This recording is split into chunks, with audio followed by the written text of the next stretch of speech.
বান্দরবানের খানহাট ধোপাছড়ি সড়কে সিএনজি চালককে বেঁধে পাহাড়ি সড়কের ঢালে ফেলে সিএনজি নিয়ে পালিয়ে গেলেন যাত্রী সেজে আসা দুই দুর্বৃত্ত। ঘটনাটি ঘটেছে মিনি বান্দরবান এলাকায়।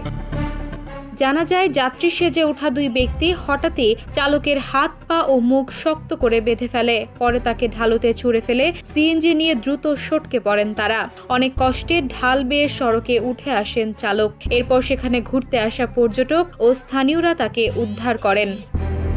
পাহাড়ি সড়কের এই রোমহর্ষক ছিনতাইয়ে আতঙ্ক ছড়িয়ে পড়েছে পরিবহন চালকদের মাঝে। তারা বলছেন, প্রতিদিন এই পথে চলাচল করা এখন জীবনের ঝুঁকি হয়ে দাঁড়িয়েছে। সেই সাথে নিরাপত্তা জোরদারের দাবিও জানান তারা। মেহরুন্নেসা তন্নি, দ্য নিউজ।